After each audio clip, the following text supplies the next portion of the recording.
So Andy Reid off a bye at home. I mean, just spend the money before the bet. Yet Detroit, first game of the year in Kansas City, lost with all that offseason. Last night, off a bye, Andy Reid's a guaranteed W. He's got Mahomes. Lost. So the season opener and a home game. And you know Andy Reid's the greatest coach ever off a bye. And he can't solve the problems. It's bigger than you think. Now let's start with this. These are very good teams. If they met in the Super Bowl, we wouldn't be surprised. Neither was great last night. The Eagles' O-line got worked in the first half. They got too cute. And Kansas City had multiple crucial drops. What's new with that receiving core in the second half?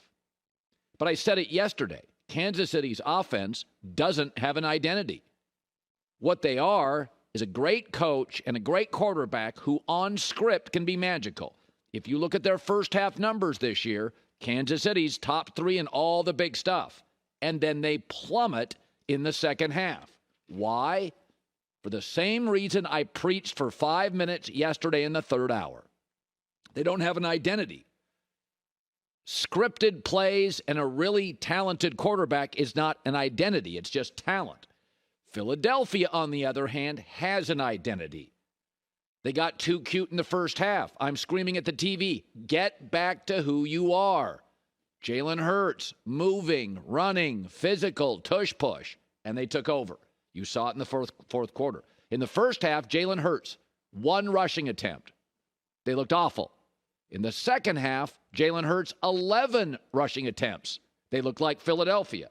In crisis, whether it's a marriage, a business, or a football team, in crisis, what is your identity? What do you lean in? What do you know you're always good at? Kansas City doesn't have one. They just have a great coach, and a marvelous quarterback. But, I mean, what is Kansas City's identity when they needed first downs and to move the chains late? Mahomes running around, throwing it deep, throwing big passes to number 3 and number 4 receivers who can't catch, or forcing it to Travis Kelce, who's getting old, and you can see it. It's why I liked Philadelphia.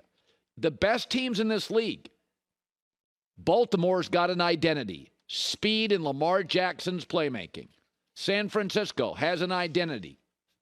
Physical football. Christian McCaffrey, Kittle, and Debo.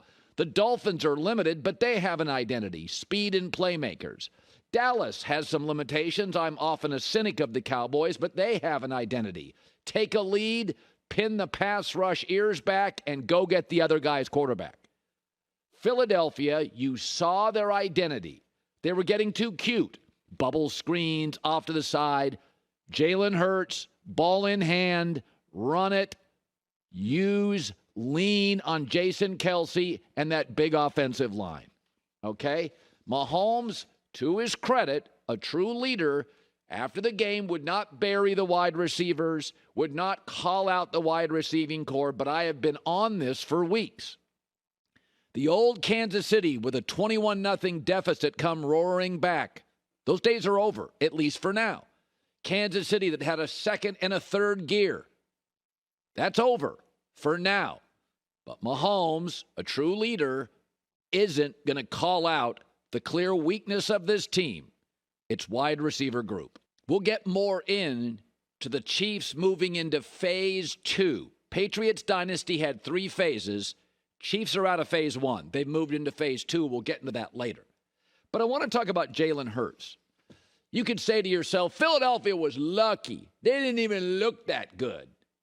Yeah, I've watched every Eagle game. That's exactly what they look like every week. Only had 16 first downs, bad on third down, 124 yards passing, only had the ball 28 minutes. And Philadelphia won on the road and didn't play well. So if you're a Chiefs fan, how's that feel?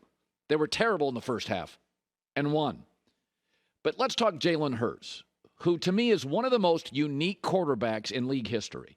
So he can squat 600 pounds, and that allows him to do that tush-push. Little Kyler Murray can't. You'd think that would be an advantage. Small, hard to get a shot at him. He can't do it. Justin Herbert, 6'5", 245 and strong. He tried it. He can't do it. So you have a quarterback good enough to throw over the top in a rainstorm and get you to the 2-yard line, and then be the only quarterback in the league that at the 2-yard line has a guaranteed play to get him into the end zone. 13 straight wins against teams with a winning record. That's unbelievable. 7 straight wins, trailing by 10 points or more. That's remarkable. He has the jet fuel, the talent to sit in the pocket, move, throw deep, and overcome deficits. Or you can play power football with a lead, eat the clock, and suffocate the other team.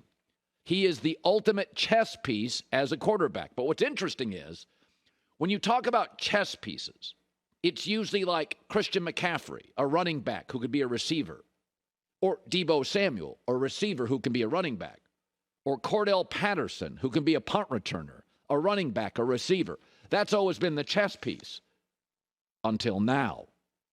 Jalen Hurts, RPO, tush push, straight runs, quarterback draws, sit in the pocket, throw deep. Again, the Eagles were all sorts of cute in the first half. One rush, awful. Then they said, Jalen, we're going to rush you more in lots of different ways. Quarterback draws, moving the pocket, rolling out, tush push. He can do it all. And I don't think I've ever seen a quarterback that has that many dimensions. He's not the best pocket passer, but he's really good. The Miami Dolphins have all that speed, and the media fawns over it. All that speed, all those playmakers, all those weapons. The head coach has a high IQ, and yet they're 0-3 this year against winning teams. Because the Miami Dolphins have one gear: speed. That's it. Philadelphia has 13 straight regular season wins. Dolphins 0-3 this year. Philadelphia 13 straight regular season wins over winning teams. Because it's multiple gears: power football, fancy, finesse, physical, all driven by Jalen Hurts.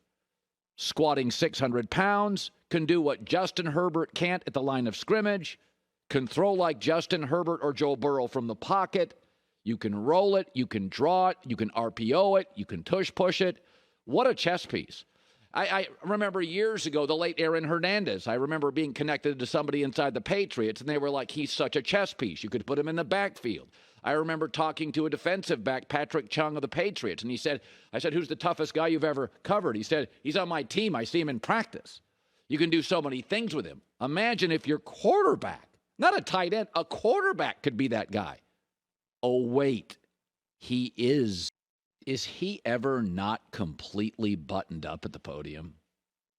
I mean, that guy is, we always talk about Mike Tomlin's the best coach ever at a podium. My vote is Jalen Hurts is the best player I've ever seen at the podium. It looked like he took 2.5 hours to dress.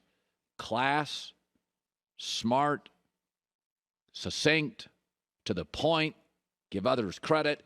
He is an all-time unique chess piece. And even when they were playing poorly in the first half, I was just saying, stop being so cute. Stop all the stupid bubble screens. Just put the ball in the hands of Jalen Hurts. Let's get physical. Let's play between the tackles. And then he'll hit a couple of deep balls later.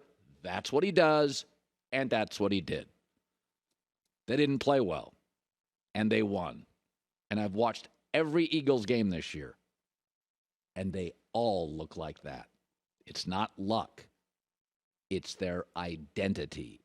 The great teams win imperfectly, and nobody does it like the Eagles.